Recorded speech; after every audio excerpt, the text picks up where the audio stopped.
Oke. Yo, selamat Iya. datang di channelnya Adit MKM. Ini adalah opening. Yeay, yeay, yeay, yeay. Jadi nanti ini akan Hmm. menjadi konten dengan judul menonton kembali. Ini Ya, bakal betul. diupload di YouTube, tapi lebih penting lagi akan diupload di Spotify. Semoga Betul. bisa diikuti juga sama banyak podcaster lain yang mau. Janjian upload tanggal berapa, rekaman tanggal berapa. Goblok memang kita Hmm. ini. Aduh. Belum Sibuk, cocok kita. sibuk. Kita kalau misalnya masuk ke Rans Entertainment kita dipecat ini. Nggak sesuai schedule ya. Nggak bisa. Ya, Raffi ya, Ahmad memang tidak gitu. suka seperti ini. Betul, betul. Nah, sekarang saya sudah bersama dengan Ray dari SSK Podcast. Hey. Ya. Kalau di sini bawa nama SSK Podcast, nggak bawa nama numpang lewat. Tapi seru juga. Nah, Ya, nama karena saya numpang. pengangguran ya, jadi tempat kerjanya banyak di digital content. Nulis udah, nge-YouTube bentar lagi, nge-review film udah, ngomongin Kamen Rider juga udah gitu.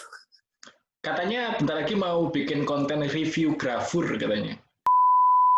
Kita akan ngomongin film Indonesia yang udah beberapa tahun lalu rilis kayaknya ya.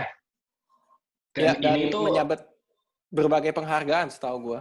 wow, aku malah nggak tahu. Sangat Gak tidak apa-apa, gak apa-apa, kompeten. santai. Sangat tidak kompeten. Santai, santai, Saya santai, movie santai, reviewer santai. yang bermodalkan jokes, jokes, dan jokes. Nah, Eh, judulnya adalah Possessive. Yeay, yeay, yes, yeay. Nah, biar betul. biar kita nggak awkward, buat kalian yang belum nonton, saya akan persilakan Ray buat cerita sinopsisnya itu kayak gimana, tanpa spoiler. Ya, jadi film Posesif ini adalah film yang tayang di tahun 2017 ya, 3 tahun yang lalu berarti. Ini tuh bercerita tentang sepasang remaja ya, yang satu bernama Lala, benerannya Lala ya, yang diperankan oleh Putri Marino, dan yang satu lagi namanya Yudis, yang diperankan oleh Adipati Dolken. Dan pada saat mereka pacaran nih, di menjelang tengah film akhirnya mereka sadar ya ada yang tidak beres dengan kepribadian si Yudis gitu. Sesuai dengan judulnya ya dia adalah seorang yang posesif gitu. Nah, di film ini kita akan diperlihatkan hubungan dua orang yang sedang berada di dalam asmara ini dan unsur-unsur posesif yang terjadi gitu. Oke, jadi biar kayak movie reviewer yang kompeten, kita akan mulai dari apa yang kamu suka dari film ini, Ray? Nggak, ini serius ini, biar kayak movie reviewer kompeten. Ya Karena ya. kalau Ya karena kalau apa? karena kalau aku kayaknya yang aku suka adalah aku bisa lihat ada Grita Agatha di situ. Cuma itu doang. Oh. Cuma itu doang anjing, lucu banget. Ya kalau gue mah nggak jauh-jauh dari sinematografi ya. Kalau drama, kayaknya drama di Indonesia tuh cerita mungkin kalau nggak apa ya bilangnya menyerempet-nyerempet isu yang bisa memancing keributan di kalangan penontonnya ya atau menuai kontroversi, ya yang bisa dinikmati adalah sinematografinya gitu. Di sini gue ngelihat kayak banyak adegan yang permainan kamera itu cantik banget. Dan ada beberapa adegan yang nggak perlu ngomong tapi scene-nya berbicara. Wah. Nah, itu penting sih. Gitu sih. Jarang film Indonesia yang punya kayak gitu. Iya, iya, betul. Karena kayak menurut gue ya kayaknya agak riskan sih kalau main adegan-adegan yang kayak gitu ya.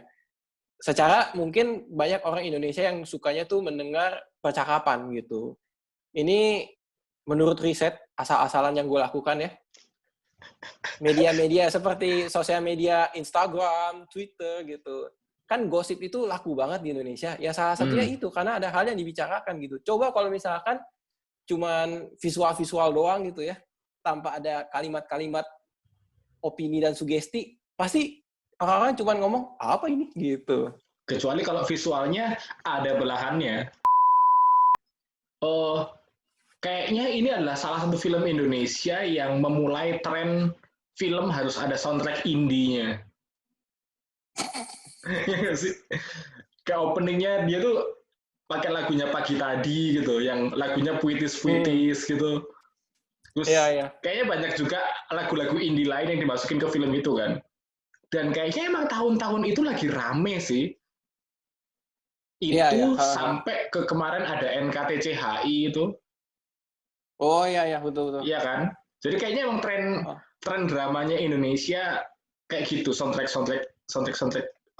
indie, lagu-lagu yang dipetik tidak digenjreng. Iya, bisa jadi. Itu kan kalau dari seriusnya ya.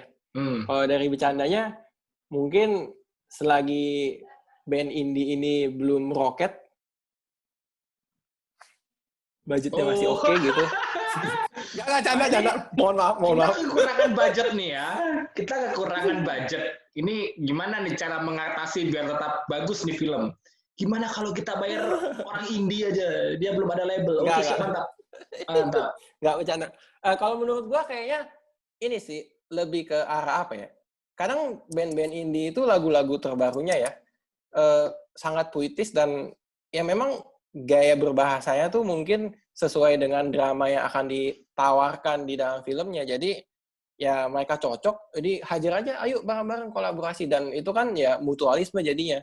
Orang bisa tahu band indie yang mana karena dia pernah ditayangkan ya produknya di film yang apa gitu. Demikian juga sebaliknya gitu. Mungkin ada orang yang denger lagunya dulu baru tahu filmnya.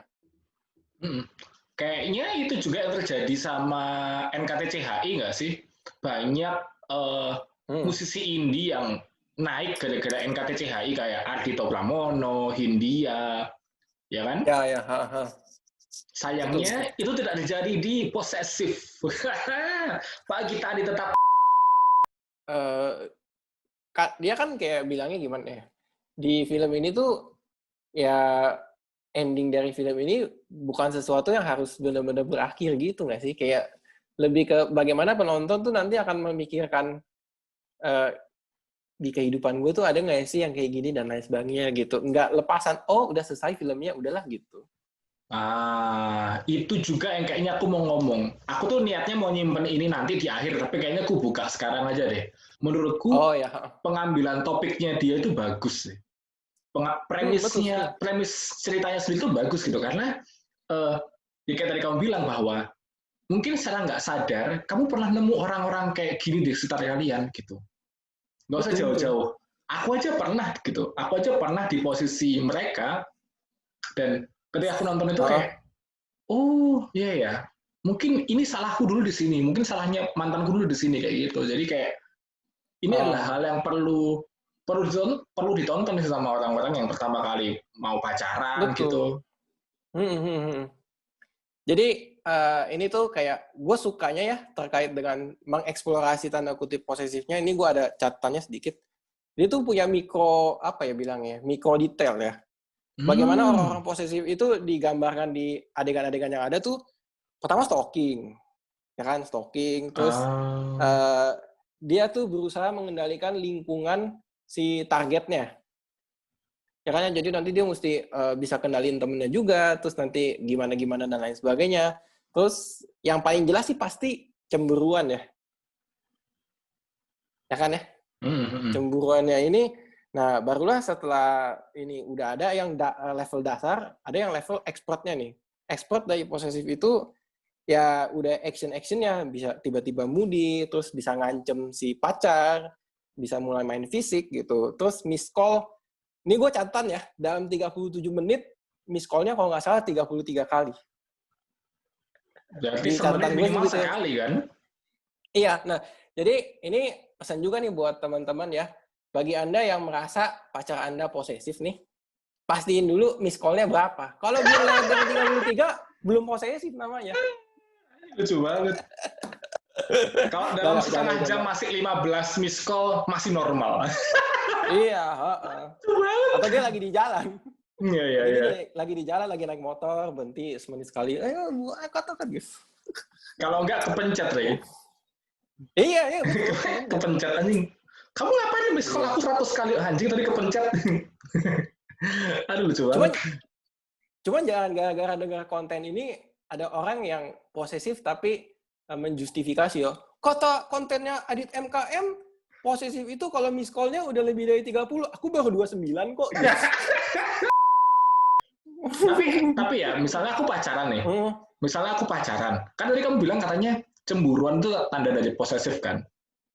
Kalau misalnya aku pacaran, terus ada temennya pacarku bilang, kamu kalau ada apa-apa cerita aja. Si anjing emang. Si anjing ini emang nunggu kesempatan. Emang nunggu aja si anjing. Nunggu konflik aja nih. Ada konflik nih, aku akan masuk gitu. Itu biasanya sahabat-sahabat yang datang karena dia di friend zone, tau gak sih? Iya. Kelihatan kayak gitu. Kamu kalau ada masalah cerita aja. Kau yang buaya, bangsat. Cuman apa ya gue bilangnya ya, cemburuan tuh nggak selalu di sini gini. Cemburuan tidak selalu posesif, tapi kalau di film ini tuh posesif memperlihatkan si cowok punya sisi kecemburuan gitu. Ya, jadi nggak berlaku bulak-balik sih. Yang aku kesel itu ketika si cowoknya itu somehow bikin si ceweknya keluar dari klub renangnya. Itu buat aku udah tanda toxic sih. Buat aku tuh kalau udah kayak gitu toxic sih. Maksudnya ya men, pacarmu berprestasi gitu loh. Kamu kayak kamu nggak mau pacarmu berprestasi hanya gara-gara aku kurang perhatian. Kamu tidak ada waktu untuk aku. Anjing cowok-cowok kayak gitu. Bahaya sih gitu ya. Itu kayak ya itu yang tadi gue bilang ya, mengendalikan lingkungan gitu. Itu kan urusannya si cewek ya sebagai atlet renang gitu. Kenapa di leser-leserin gitu? Aduh. Itu berharapnya film ini bakalan lebih thriller gitu loh, tau gak sih? Ketika ada, iya soalnya kan waktu dia tuh kayak ada si Adipati Dolken ini digambarin dia pernah ngeleser salah satu peserta renangnya kan, salah satu istilahnya kompetitornya si ceweknya kan. Terus dari situ aku mikir, wah ini trik kejahatan apa lagi yang akan dia lakukan untuk mengendalikan pacarnya gitu? Apakah ayahnya akan diracun? Apakah teman-temannya akan dibakar hidup-hidup gitu supaya aku dan aku di hidupmu gitu. Berharapnya gitu, terus nanti endingnya si Adipati Dolkennya ditangkap sama Detektif Conan. Pelakunya teret gitu. Berharapnya gitu. Itu yang gue paling takut tuh yang itu tau, yang si Tia ketiduran ya. Lala ketiduran. Itu masih ada sahabatnya naik motor, hidup gitu. Yang motor sama mobil itu menurut gue sih, kaget deh gue. Enggak, kalau yang itu aku di posisi pro Adipati Dolken sih. Emang anjing, emang udah kelihatan dia cari-cari kesempatan. Dan gitu kalau misalnya Pak sini ya, misalnya kamu pacaran nih, terus kamu tahu pacarmu tuh lagi diincar sama sahabatnya sendiri. Terus kamu ngomong sama pacarmu, kayaknya sahabatmu tuh suka sama kamu deh. Dia pasti belain kayak, enggak, kita tuh udah sahabatan dari lama. Tapi bahasanya tuh kayak, kamu kalau ada masalah, cerita aja sama aku. Tai, bahasa buaya anjing. Bahasa fuckboy, males banget. Aku tuh selalu ada buat dengerin ceritamu. Gue gak demen dari film ini. Kayaknya sih lebih ke arah ini ya. Gimana ya, gue menggambarkannya gimana. Pada saat mereka kabur berdua sih menurut gue. Kenapa? Itu menurut gue pada saat kabur berdua itu ya, dramanya tuh bener-bener kayak apa ya bilangnya ya. Mungkin ini harusnya kalau mau jadi sequel kali ya, atau versi lainnya. Tapi kayak pada saat mereka, kalau pasangan kabur ya, lari dari rumah itu, harusnya efeknya lebih mengerikan sih. Cuman kayaknya somehow nggak tergambar aja di sini. Tiba-tiba dengan mudah, ya udah diselesaikan. Akhirnya si cowok nggak mau bareng sama si cewek gitu. Selesai gitu. Terus ditinggal, dipulang gitu. Aku tuh paling karena menurut gue kayak, ini kan masalah kreasi orang ya terkait dengan film. Dan kalau komentar gue kan sifatnya subjektif nih. Jadi ini gue disclaimer dulu ya. Gue tuh kayak, sebenarnya gue penasaran kalau pasangan kabur dan lain sebagainya, tindak tanduk istilahnya ya, si orang tua, kedua orang tuanya tuh harus kayak gimana sih gitu. Oh iya.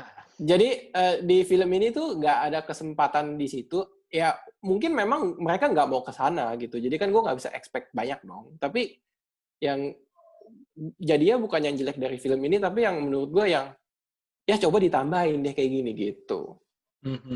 Soalnya kan digambarin juga si ibunya si cowok kan posesif juga tuh sama anaknya. Ya. Ya, Jadi harusnya ketika betul. anaknya kabur, dia pun juga harusnya kelihatan betapa stresnya dia kayak gitu.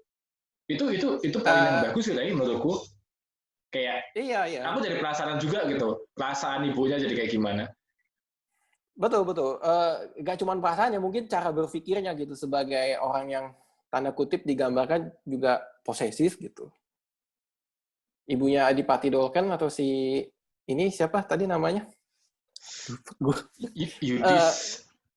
Ya Yudis diperankan oleh Cut Mini ya. Oh, yaitu Yudis itu anaknya kocak. Iya. Si ibunya Yudis diperankan oleh Cut Mini. Cut Mini itu udah berapa kali berperan sebagai ibu-ibu yang menurut gue tuh dia kayaknya memang daya tarik dari Cut Mini tuh berakting sebagai ibu tuh keren banget gitu. Coba dia jadi ibu yang posesif berhasil. Jadi ibu yang jadi setan berhasil. Terus ibu orang kaya baru berhasil. Ibu yang anak laki-lakinya ngehamilin anak orang lain juga berhasil gitu. Menurutmu perlu nggak sih kita nonton posesif? Kayak ini recommended nggak sih buat orang? Iya, ini recommended. Kalau nggak dipilih ya sebagai film yang kita bahas hari ini. Loh, aku sering ngomongin film jelek loh di sini tuh. Kayak anjing kalian nggak usah nonton ini lah, fuck. Sering gitu. Kalau gue bilang gimana? Perlu. Kalau gue bilang perlu.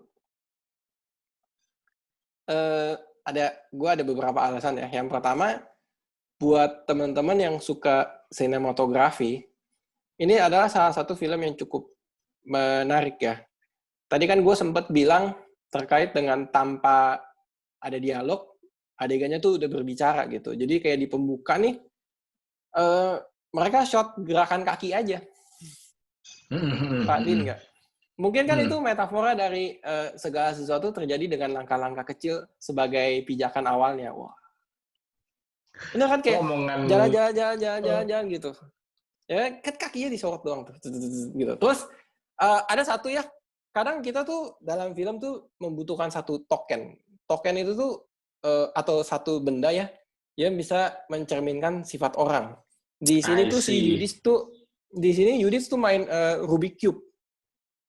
Oh, ingat nggak? Iya. Ya, ini tuh kayak menurut gua ngapain ada shot Rubik Cube berkali-kali. Ini tuh mencerminkan bahwa dia tuh mungkin kalau bermain Rubik Cube kan harus pinter, harus hafal rumus, atau harus tahu caranya, atau harus punya strategi gitu. Nah, terus gua kepantik, oh ini nih pinter banget yang bikin adegannya, karena kayak di beberapa adegan Rubik Cube-nya tuh belum jadi total. Tapi begitu di adegan yang tengah-tengah, dia berhasil warnanya semua udah jadi sama lagi, itu gue merasa tuh kayak dramanya tuh akan naiknya total gitu. Jadi kayak rencana dia kalau nggak salah ya, itu rencana dia minta maaf sama si Lala. Kan sempat mereka berantem tuh.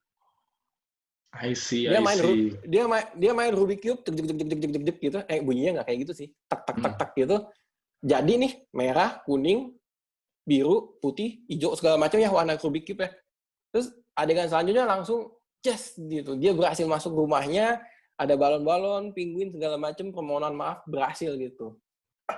Itu kayak tanpa perlu kasih tahu atau berdialog menggambarkan dia orang yang pintar dengan satu benda doang. Kadang tuh kita bisa menggambarkan karakter orang tuh, wah ini jenius gitu. Putri Marino itu memenangkan Piala Citra loh, aktris terbaik di film ini. Si tokoh utamanya. Karena renang, karena jago renang. Ya karena memang kemampuan aktingnya lah. Karena yang lain nggak harus lompat indah dulu, kan sih? Kalau saingannya dia tuh kayak ini Ini aktingnya keren, tapi ini lompat indah loh. Ya udah lompat indah, ada poin gitu. Terus semua dewan FF itu mikir, ini apa yang bisa ngalahin lompat indah nih? Ini kalau misalnya ada aktris yang makan beling nih, menang nih makan beling nih. Ya itu joke lah ya. Jangan terlalu dianggap serius. Karena kan udah Ya tapi bilang, emang nanti job desk-nya adalah saya bikin jokes-nya, Ray bikin review-nya. Ngapain? Kalian kalau misalnya nonton film ini nyari cowok-cowok ganteng, menurutku Adipati Dolken nggak ganteng. Adipati Dolken tuh nggak ganteng. Nah ini masalahku nih sama Adipati Dolken. Adipati Dolken cuman ganteng kalau dia jadi orang seusianya. Nah ini kan dia jadi kayak anak SMA. Tua banget anjing. Anak SMA oh, mukanya kayak gitu. Dia bisa malak siapapun men dengan muka kayak gitu. ya. Itu kayak anak yang udah nggak naik kelas 3 tahun gara-gara pelajaran yang sama tau gak sih?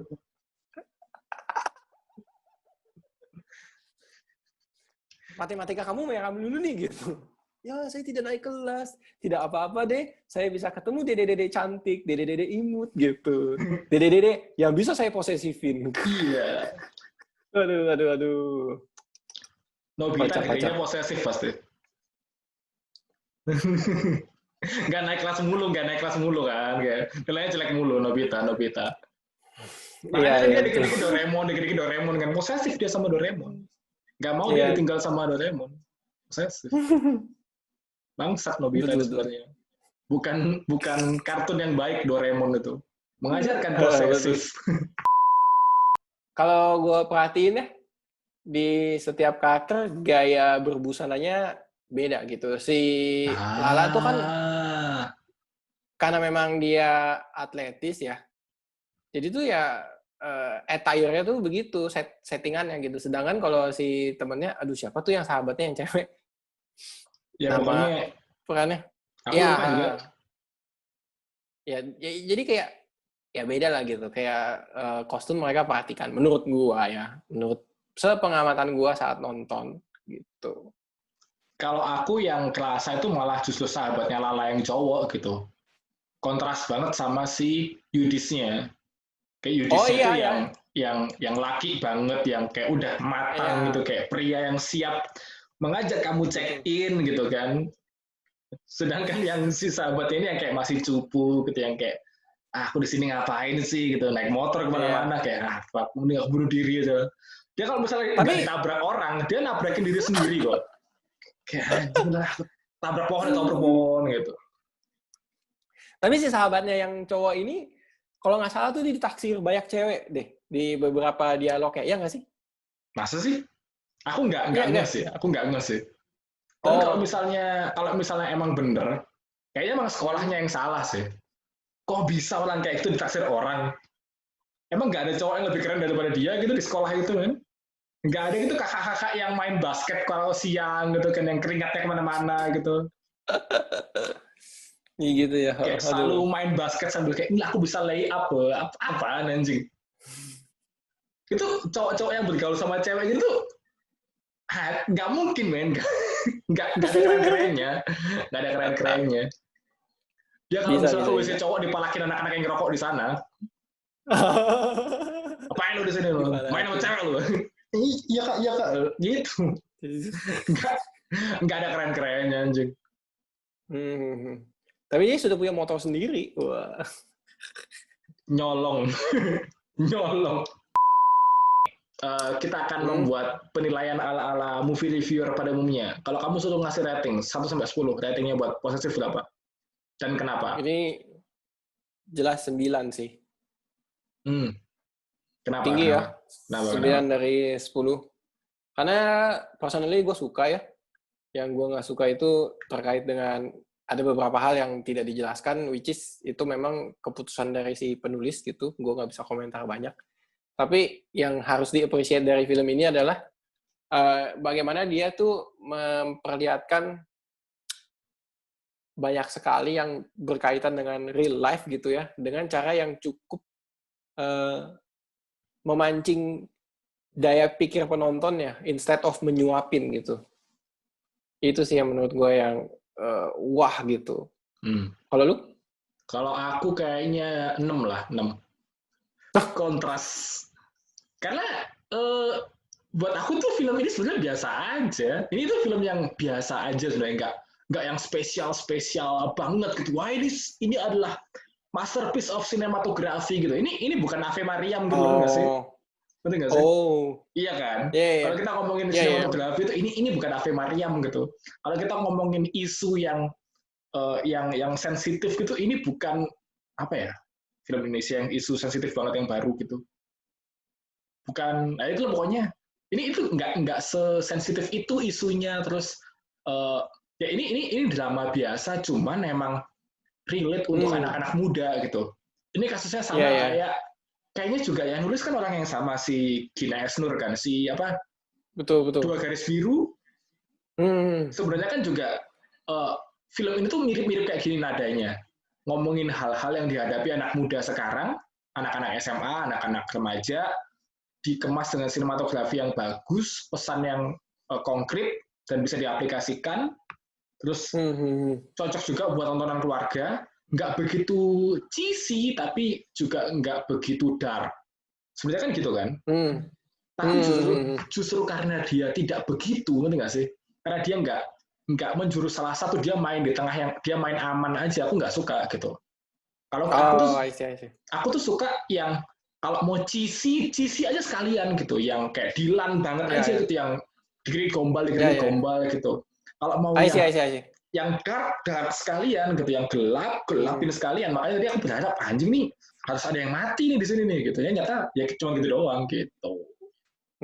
Betul.